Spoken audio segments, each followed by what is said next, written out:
ও কোবার আনসারবাসী, ইন্নাল্লাহ আসনা আলাইকুম ফি তুহুরিকুম ফামাত্তুহুরু, আল্লাহ তোমাদের পবিত্রতার প্রশংসা করছে গো। তোমাদের কি পবিত্রতা বলো তো? তোমরা কি পবিত্রতা অর্জন করো যে আল্লাহ তোমাদের প্রশংসা করছেন? ঘটনা কি একটু বলো তো। তখন তারা বলছে, আল্লাহ নবী শোনেন, এক, নাতাওয়াদ্দাউ লিসসালাতে, সালাতের জন্য পানি দিয়ে ওযু করি। দুই, নাগতাসিলু লিল জানাবাত, ফরজ গোসল করি পানি দিয়ে। তিন, নাস্তানজি বিল মায়ে, ইস্তেঞ্জা করি, পেশাব পায়খানার পরে পবিত্রতা অর্জন করি পানি দিয়ে। তখন আল্লাহ রাসূল বলছেন, হুয়া যাকা ফালাইকুমুহু, ঠিক ঠিক এটাই কথা। এই কারণে আল্লাহ তোমাদের প্রশংসা করছেন, এইটাকে ধরে রাখো। এক, পানি দিয়ে ওযু করি, মনে থাকবে না মনে হয়। দুই, ফরজ গোসল করি পানি দিয়ে। তিন, পেশাব পায়খানার পরে পবিত্রতা অর্জন করি পানি দিয়ে। তা আল্লাহ নবী বলে, হ্যাঁ ঠিক এটাই। ভারত, বাংলাদেশ, পাকিস্তানের এক শ্রেণীর আলেম ওলামা বুঝে নিল যে প্রশংসা মানে হলো এই, আগে ঢেল টিস্যু পেপার নিয়ে 40 কদম হাঁটো, পায়ের ওপরে পা উঠাও, খক খক করে কাশো, তাহলে হলো পবিত্রতা। এইটা আল্লাহ বলেছেন, সেটা হলো প্রশংসা। অথচ আল্লাহ রাসূল এই কথা বললেন না, তারা এই কথা বললেন। তা আপনি যদি 40 কদম হাঁটেন, তারপরে মনে করেন যে পেশাব আর আসবে না, তো এখন আপনার পিছনে শয়তান লেগে গেছে। 40 কদম কেন, 40 ঘন্টা পরে যদি আপনি ঢেল টিস্যু পেপার ফেলেন, তো তাও মনে হবে যে পেশাব আসলো। কেন? এখন শয়তান আপনার পেশাবের রাস্তায় কাজ করছে, যে পেশাব যা, পেশাব যা। ওর মনে হোক যেন পেশাব যাচ্ছে, এটা হবেই। ওকে এত পাওয়ার দেওয়া আছে, সব পাওয়ারও চেয়ে নিয়েছে। চেয়ে নিয়ে বলছে যে আদমের ছেলে মেয়ে জান্নাতে কিভাবে যায়, চাঁপাইনবাবগঞ্জের ভাষায়, আমি ওদের দেখে ছেড়ে দেব। আল্লাহর সামনে বলছেন যে তোমার ইজ্জতের কসম, তোমার সম্মানের কসম, তোমার মর্যাদার কসম, আদমের ছেলেমেয়ের দেহে যতদিন শ্বাস থাকবে ততদিন তাকে আমি ভুল পথে নিয়ে যাব। টাকনোর নিচে প্যান্ট পরা আমি তাকে ভালো করে দেখাবই, ও দেখবে ভালো কাজ। দিন রাত মেয়ে মানুষকে দেখবে ল্যাংটা অবস্থায় মোবাইলে, ও বলবে যে এই যে ভালো কাজ। দিন রাত মহিলারা নগ্ন পোশাক পরে চলবে, ওর মাথায় কাপড় দেওয়াটা তার কাছে ভারী। যদি ওর মায়ের চাপে দেয়ও, বাড়ি থেকে বের হওয়ার পরে মাথা থেকে কাপড়টা নামিয়ে দিবে। শয়তান বলছে যে তুই মাথায় কাপড় কেন দিবি। আর আরেকটা আপনারা শুনে অবাক হবেন, শয়তান কিন্তু 14 ইলিমের পড়া। কয় ইলিমের পড়া? মানে সব বিদ্যা আছে, ভালোভাবে জানে যে ইহুদি জাহান্নামে যাবে। তো ইহুদিকে গিয়ে কি বলবে যে নামাজ পড়িও না? ওটা তো ওই পাতা তো শেষ। ভালোভাবে জানে খ্রিস্টান জাহান্নামে যাবে, তো ওই পাতাও শেষ। তাহলে তো পৃথিবীর 3 ভাগের 2 ভাগ মানুষ চলে গেল। হিন্দু জাহান্নামে যাবে, ও ভালোভাবে জানে। তো ওর কাছে কি তার কোনো কাজ আছে? নেই। যারা কাদিয়ানি, যারা শিয়ে, যারা মুরজিয়ে, যারা জাবরিয়ে, যারা জাহামিয়া, যারা কাররামিয়া, এরা জাহান্নামে যাবে এই কথা শয়তান জানে। তো সেখানে গিয়ে তার কিছু করার আছে? কিছু নেই। যেসব ছেলে মেয়েরা কলেজ বিশ্ববিদ্যালয়ে পড়ে, দিন রাত জেনা করে, ও জানে যে আমার এখানে কাজ নাই, তখন ও কোনো জায়গা না পেয়ে মাদ্রাসায় চলে গেছে। মাদ্রাসায় 3 মাস পরে আপনি গিয়ে দেখছেন যে ছেলে মাঠের মধ্যে খেলাচ্ছে। ইন্না লিল্লাহি ওয়া ইন্না ইলাইহি রাজিউন। আব্দুর রাজ্জাক সাহেব, আপনার উপরে ভালোবাসার দাবিতে ছেলে দিয়েছিলাম, যা শিখেছিল সেটাও ভুলে গেছে। তা আমি এখন কি দিয়ে বুঝাই? বলে একটু দেরি করেন, বিদ্যা তাড়াতাড়ি হবে না, অনেক দিন সময় লাগবে। শয়তান তাকে ধোঁকা দিবে, ও চেষ্টা করবে, শয়তান তাকে ধোঁকা দিবে, ও চেষ্টা করবে। তোমার ব্যাপারে বলি একটা ছেলে কথা শোনো, তুমিও কিন্তু একবারে কসম করে বলেছিলে যে মেয়েটাকে আর দেখবো না মোবাইলে। তুই কসম করে শুয়েছ, 10 মিনিট পার হয়নি তুমি আবার ধীরে হাতটা দিলে মোবাইলে। এটা কে করছে বলো? শয়তান। উপস্থিত বৈঠকের দিনই মুসলিম বোন, আপনাকে একটা কথা শোনাই, যে কথাটা আপনার জন্য। এই মেয়ে, এক কথা বলছো কেন? চুপ থাকো। উপস্থিত বৈঠকের দিনই মুসলিম বোন, শোনেন আপনাকে একটা কথা বলি। সংসার ভালো করে গড়তে চাইলে জীবনে 2টা কাজ করবেন না। এক, প্রতিবাদ করবেন না স্বামীর সামনে, প্রতিবাদ। হ্যাঁ, তুমি আমার মাকে এভাবে বললে কেন? হ্যাঁ, তুমি এই কথা বললে কেন? তুমি এই জিনিসটা করলে কেন? এই কথা যদি বলেন তো শয়তান খালি বলিয়ে নিবে, বল না বল না, ওই যে তোর কথা মানেনি, ওই যে তোর মাকে গালি দিল, ওই যে তোর বাপের বাড়ি থেকে এসে এই জিনিস করলো, এই করলো, খালি দিন রাত বলিয়ে নিবে। আর আরেকটা কাজ, অভিমান করবেন না। ওহ, তুমি আমাকে রাজশাহী সহ দেখাতে নিয়ে গেলে না, তুমি আমাকে এবার ঈদে একটা ভালো শাড়ি দিলে না, এর নাম অভিমান। তো যদি করে থাকেন অভিমান, আর যদি আপনার স্বামী পূর্ণ করতে না পারে, তাহলে শয়তান সবসময় বলাবে, বল না, তোকে কিছুই দেয় না, বল না, তোর কোনো কথা শোনে না। দেখবেন যে আপনি বলছেনও তাই। তো যার পরে মেজাজ যখন খারাপ হয়ে গেছে, তখনও বলছে যে যা, তোকে কিছু দিব না, যা তুই চলে যা, তোকে রাখবো না। তখন বলছে তুই তালাক দিয়ে দে, তুই তালাক দিয়ে তোর বাড়িতে থাকবো না, তুই তালাক দে না। তখন বলছে যা, তোকে 1 তালাক 2 তালাকে 100 তালাক দিলাম, যা। এবার শেষ, পাতা ছিঁড়ে গেছে। তো পাতা ছিঁড়ে গেছে, এখন বুদ্ধি। তো মৌলানা সাহেবের কাছে গেছে পাশে, মৌলানা সাহেব বলছেন 1 রাতের জন্য বিবাহ দিতে হবে। ইন্না লিল্লাহি ওয়া ইন্না ইলাইহি। তখন আর খালা ফুফুরা বলছে চুপ থাক, এটাই বিধান, মেনে নে, মেনে নে, এটাই বিধান, 1 রাতের জন্য বিবাহ বসতে হবে। খালা ফুফু বলছে, তার মানে খালা ফুফু 14 ইলিমের পড়া, ফেকার বইয়ে লেখা আছে এসব কথা। খালা ফুফু বলছে, ওকে সান্ত্বনা দিচ্ছে। তখনও বলছে ছি ছি ছি ছি, এটা কথা হলো? একদিনের যে 1 রাতের জন্য বিবাহ বসবে, এটা কথা হলো? তখন দুইজন কথা বলা বলি করে বলছে কি পথ? বলে চলো আব্দুর রাজ্জাক বিন ইউসুফকে বলো। কি ঘটনা? এই 100 তালাক দিয়েছি। ঠিক আছে, এক বৈঠকে 1 তোহরে 30 দিনে 1 কোটি তালাক 1 তালাকই হয়। আপনি সংসার করেন, কোনো চিন্তা নেই। কেউ কিছু বললে বলবেন আব্দুর রাজ্জাক বিন ইউসুফ বলেছে। শুনুন, 40 কদমের পরেও পেশাব আসবে, এ কথাই ঠিক। এই পথ বাতিল।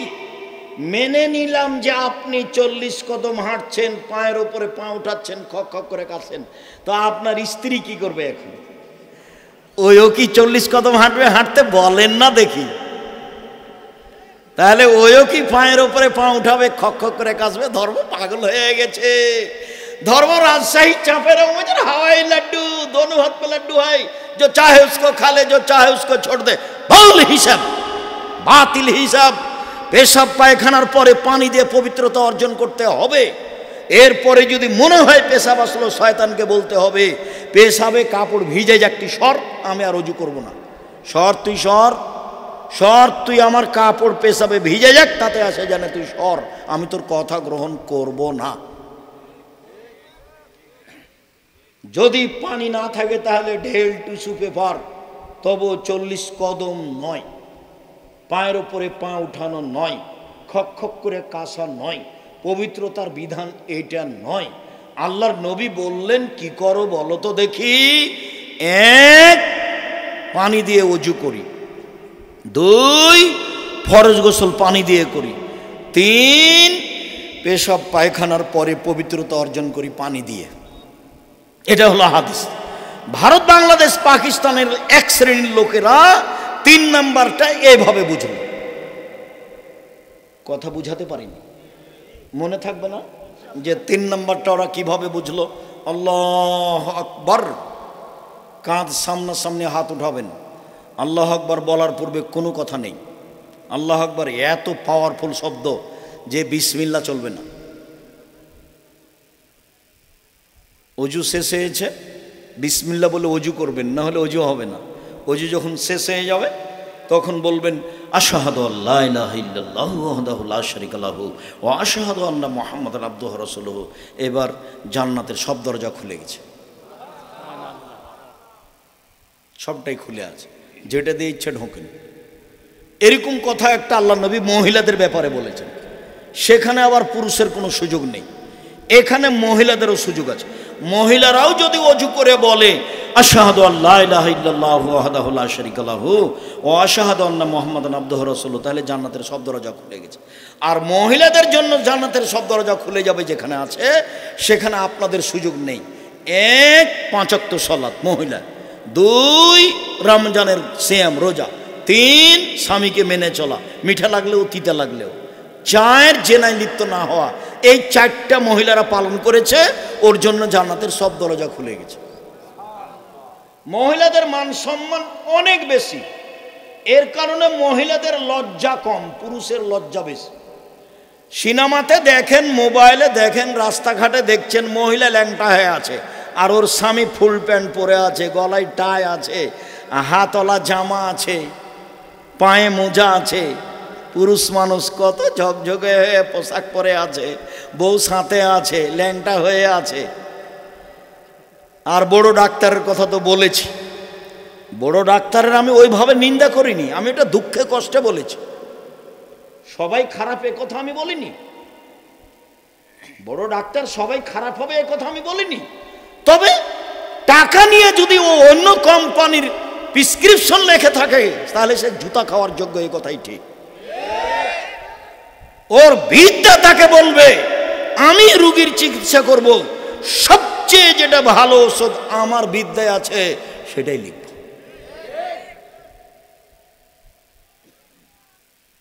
গলায় টাই আছে, পরনে প্যান্ট আছে, টাকনোর নিচে আছে, দাড়ি চাঁচা আছে, হাতে সিগারেট আছে। এইটা কোন থানা? সাথিয়া থানার কোন এক ভদ্র বড় ডাক্তার, আপনার পিজিতে ডাক্তারি করে 3 লক্ষ টাকা বেতন। গ্রামের বাড়ি আসলো, বাপ মা চাচা চাচি আছে, সবাই দৌড়িয়ে বের হয়েছে। দেখা গেল ছেলে গাড়ি থেকে নামলো এভাবে, একটু পরে বৌমা গাড়ি থেকে নামলো, হালকা হালকা গায়ে কাপড় আছে। একটু পরে নাতনি গাড়ি থেকে নামলো, গায়ে কাপড় নেই। একটু পরে দেখা গেল গাড়ির পিছনে কুকুর আছে।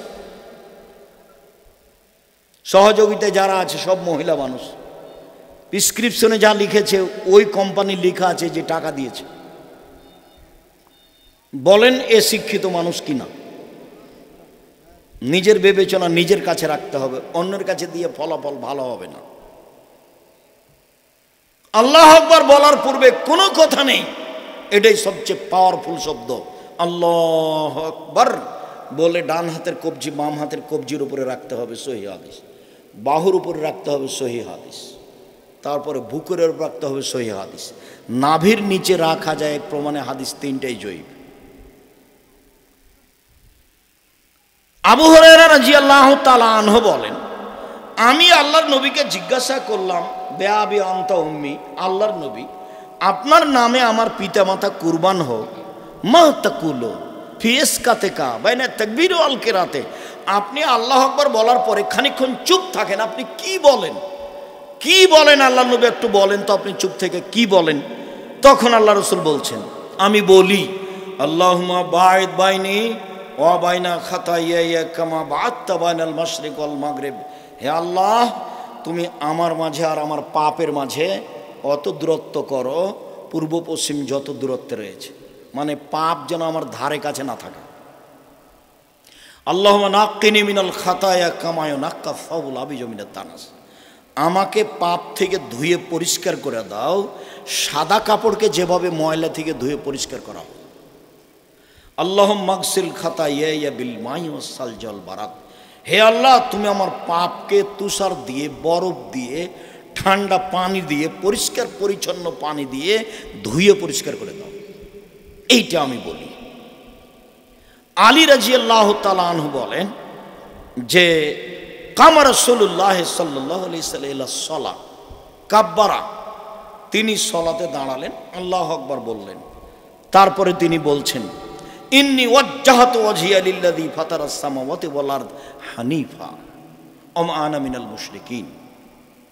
আমি আমার মুখমণ্ডলকে সে আল্লাহর দিকে করলাম অনুগত হয়ে, অভিমুখী হয়ে, যিনি আকাশ জমিনকে সৃষ্টি করেছেন। আমি মুশরিকের অন্তর্ভুক্ত নই।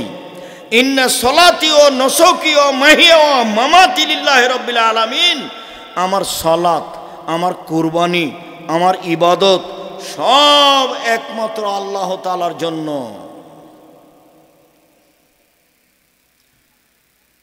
লা শারীকা লাহু আবেদালে কওমের তো ওয়ানা মিনাল মুসলিমিন, আল্লাহর কোনো শরীক নেই এ আদেশ আমাকে দেওয়া হয়েছে। আমি বলবো আল্লাহর কোনো শরীক নেই, আমি বলবো আল্লাহর কোনো শরীক নেই। ওয়ানা মিনাল মুসলিমিন, আমি একজন মুসলিম। আল্লাহুম্মা আনতা মালিক, আনতাল মালিক, হে আল্লাহ তুমি বাদশা। লা ইলাহা ইল্লা আনতা, তুমি ছাড়া কোনো মাবুদ নেই। আনতা রব্বি ওয়া আনা আবদুকা, তুমি আমার প্রতিপালক, আমি তোমার দাস। ইন্নী যালামতু নাফসি ওয়া তারাফতু বিজামবি, আমি অপরাধ করেছি, আমি পাপের স্বীকৃতি দিলাম। ফাগফিরলি যুনুবি জামিয়া, তুমি আমার সব পাপকে ক্ষমা করে দাও। ইন্নাহু লা ইয়াগফিরু যুনুবা ইল্লা আনতা, তুমি ছাড়া পাপ কেউ ক্ষমা করতে পারে না। ওয়াহদিনি ইলা লে আহসানিল আখলাক, ভালো চরিত্রের পথ দেখাও। ওয়ালা ইয়াহদি ইলাইহি ইল্লা আনতা, ভালো চরিত্রের পথ তুমি ছাড়া কেউ দেখাতে পারে না। ওয়াসরিফ আন্নি সাইয়াহা, খারাপ চরিত্রের পথ আমার থেকে সরিয়ে নাও। ওয়ালা ইয়াসরিফু আন্নি সাইয়াহা ইল্লা আনতা, খারাপ চরিত্রের পথ তুমি ছাড়া কেউ সরাতে পারে না।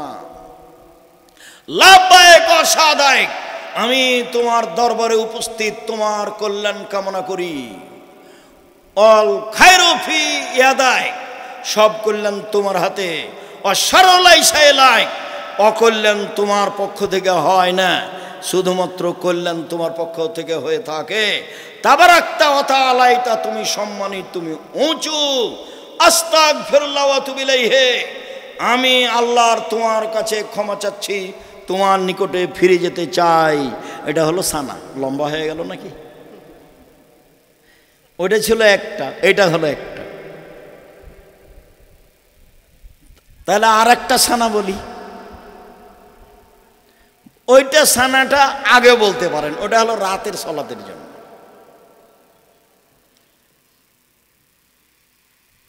আল্লাহুম্মা লাকাল হামদু আনতা মালিকুস সামাওয়াতি ওয়াল আরদ ওয়া মান ফিহিন্না, হে আল্লাহ তোমার প্রশংসা, আসমান জমিনের প্রতিষ্ঠাতা তুমি।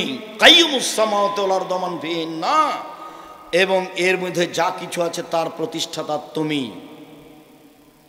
ওয়ালাকাল হামদ আনতা নূরুস সামাওয়াতি ওয়াল আরদ ওয়া মান ফিহিন্না, প্রশংসা তোমার, আসমান জমিন এবং তার মধ্যে যা কিছু সবার আলো তুমি।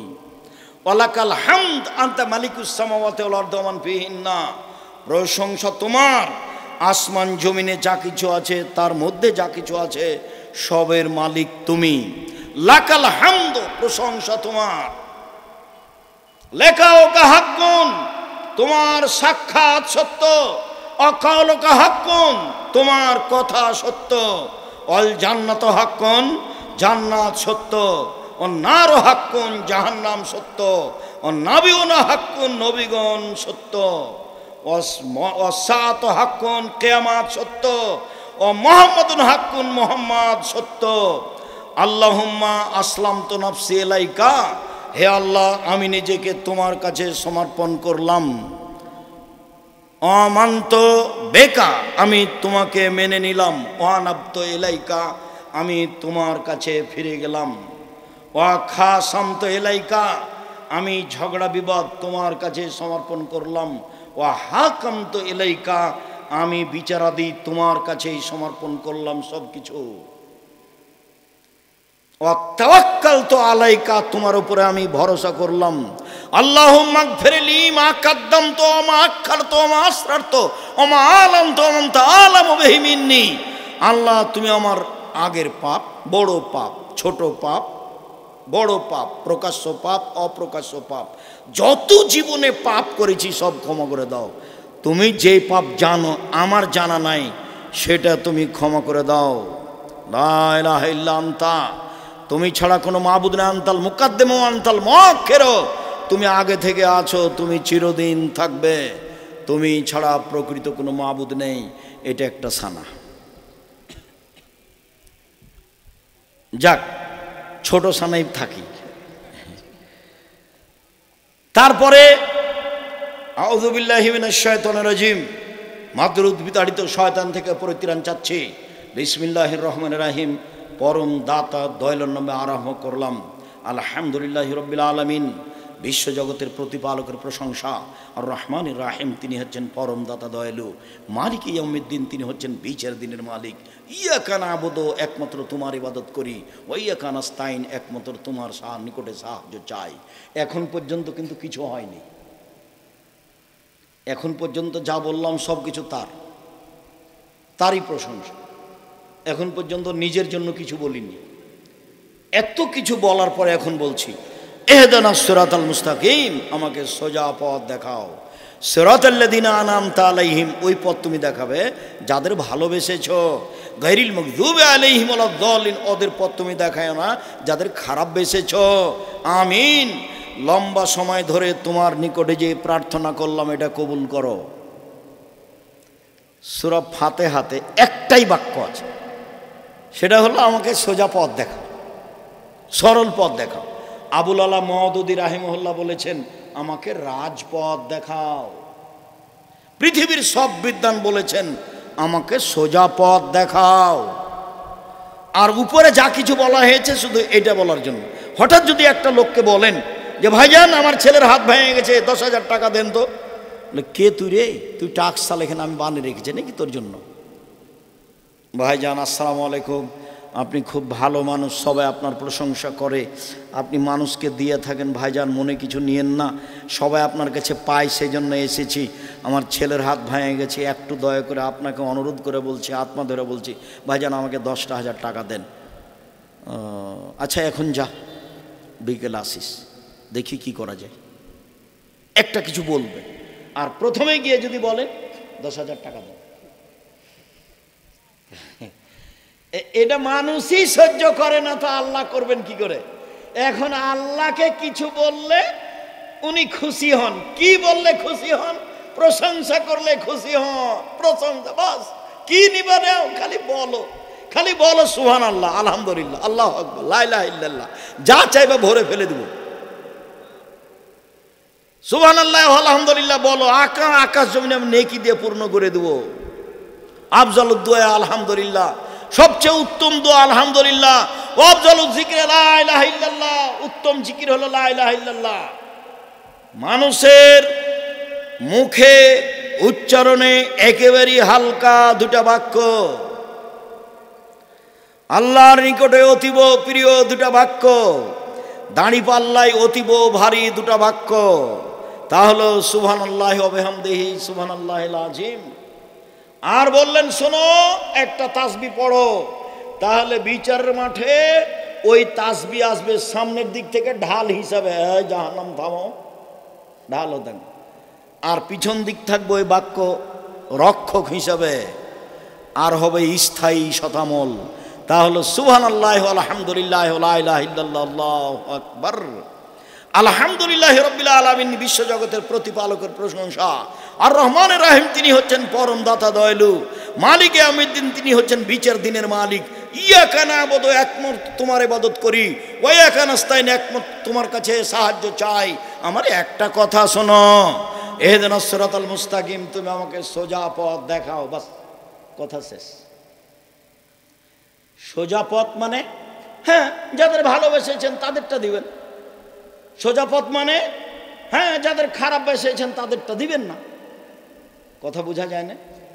একটাই বাক্য, আমাকে সোজা পথ দেখান। এই সোজা পথ মানে যাকে ভালোবেসেছেন তারটা দিবেন।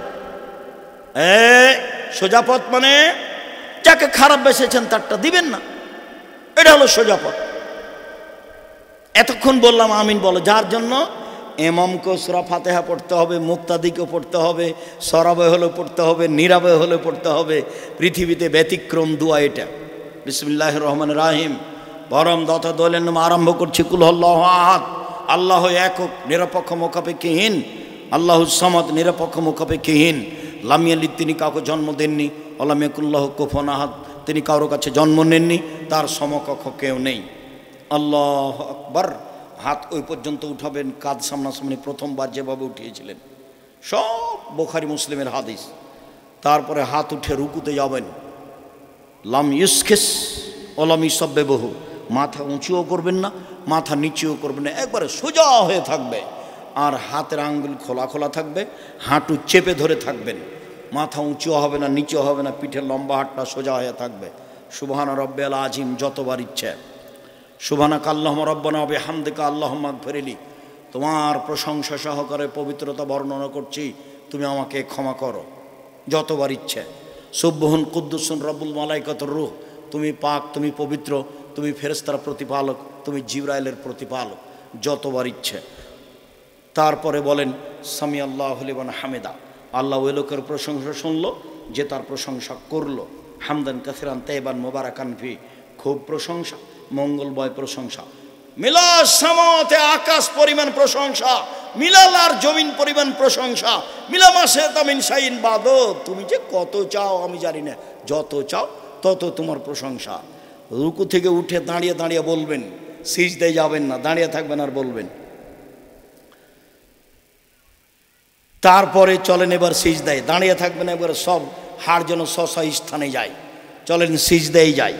আল্লাহ নবী বলছেন অমির তনসুদারা সাবাতে আজম, আমাকে 7 হাড়ে সিজদা করতে বলা হয়েছে। নাক কপাল 1, 2 হাত 3, 2 হাঁটু 5, 2 পায়ের বৃদ্ধাঙ্গুল 7। নাক আগে যাবে না, কপাল আগে যাবে এই কথা নয়। আর এমনভাবে কপাল রাখবেন যাতে কি পিঠের লম্বা হাড়টা একবারে সোজা হয়ে যায়। আর কোনো দুটা এভাবে উঁচু রাখবেন যেন পেটের নিচ দিয়ে ছাগলের বাচ্চা পার হতে পারে। মাইমুনা রাদিয়াল্লাহু তাআলা আনহা বলেন, লাউ আরাদাত বাহমাতুন তামুরু ফাতামাররাত, যদি একটা ছাগলের বাচ্চা পার হতে চায় নবীর বুকের নিচ দিয়ে, তাহলে পার হতে পারবে। মহিলা পুরুষের একই হুকুম, মহিলাদেরকে বুককে উরুর সাথে লাগিয়ে সিজদা করতে হবে। মর্মে হাদিসটি জাল, কাজে কাজ করা যাবে না। ওদের তো কথা আছেই, প্রথমে যখন আল্লাহু আকবার বলে দাঁড়াবে তখন বলছে মহিলারা 2 পায়ের গোড়ালি জমা করে দাঁড়াবে। চাঁপাই নবাবগঞ্জে বলেছে, বুবু যখন নামাজে দাঁড়াবে বুবু, তখন 2 পায়ের গোড়ালিকে জমা করে নিও। যদি 2 পায়ের গোড়ালি ফাঁকা রাখো বুবু, তাহলে লজ্জা স্থানের যোগাযোগ বুবু মাটির সাথে হবে, বুবু মাটি অভিশাপ করবে, এ কথা বলছে। আবার শাড়ি পরলে ল্যাঙ্গট পরতে হবে, সব নোংরা মিথ্যা কথা। আয়েশা রাদিয়াল্লাহু তাআলা আনতে গেলে কোনো প্রমাণ নেই। সবারই বুকের নিচ দিয়ে ছাগলের বাচ্চা পার হতে পারবে, এইভাবেই সালাত আদায় করতে হবে, এইটাই চূড়ান্ত। শুনুন, বুককে উরুর সাথে লাগিয়ে আঁটো সাঁটো হয়ে সিজদা করতে হবে, মর্মে হাদিস জাল, এর প্রমাণ নেই। সিজদায় গিয়ে বলেন সুবহান রাব্বিয়াল আলা যতবার ইচ্ছে, বলুন সুবহানাকা আল্লাহুম্মা রাব্বানা ওয়া বিহামদিকা আল্লাহুম্মা ইগফিরলি যতবার ইচ্ছে, বলুন সুবহুন কুদ্দুসুন রব্বুল মালাইকাতুর যতবার ইচ্ছে, বলুন আল্লাহুম্মা ইগফিরলি জামবি কুল্লাহু দিক্কাহু জুল্লাহু ওয়া লাহু আখিরুল নিয়ত ওয়া সিররা, আল্লাহ আমার ছোট পাপ, বড় পাপ, প্রকাশ্য পাপ, অপ্রকাশ্য পাপ, জীবনে যত পাপ করেছি সব ক্ষমা করে দাও। এরপরে আপনি কোরআনের আয়াত বাদ দিয়ে যত হাদিসের দোয়া আছে সব বলতে পারেন। এবার সিজদা থেকে উঠে আসেন, বাম পায়ের পাতার উপরে বসেন, ডান পা খাড়ো করে দেন। বাম পায়ের পাতার উপরে বসেন, ডান পা খাড়ো করে দেন। ইকা হারাম। ইকা কাকে বলে? সিজদা থেকে উঠে 2 পায়ের গোড়ালি খাড়া থাকবে আর 2 পায়ের গোড়ালির উপরে বসে যাবে। বুঝলেন কথা কি? সিজদা থেকে উঠছেন তখন 2 পা কেমন হয়ে আছে? খাড়া হয়ে আছে। আর ওর নিতম্ব এবার কোথায় এসে লাগলো? গোড়ালির ওপরে। এটা না যায়, এটা নিষেধ। ওকবা আর একটা, সিজদা থেকে উঠে যখন 2 পা 2 দিকে সরিয়ে দিয়েছে, নিতম্ব মাটির উপরে রেখে দিয়েছে, এটাও না যায়। মনে থাকবে না মনে হয়? সরিয়ে দিল 2 পা, এটাও না যায়। খাড়ো করে রেখে নিতম্ব মাথার উপরে নিল, পায়ের গোড়ালির উপরে, এটাও না যায়। তাহলে কি করবে? বাম পায়ের পাতা বিছিয়ে দেবে, ফ্রেশ রিজলাহুল ইসরা, বাম পায়ের পাতা বিছিয়ে দিবে, ওর উপরে বসবে।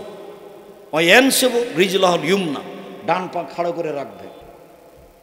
আর বললেন ওয়ায়ানহা ইফতারেসা কামা ইফতারসু সাবু, সিজদার সময়তে কুকুর যেভাবে হাত রেখে দেয় সেভাবে রাখা নিষেধ।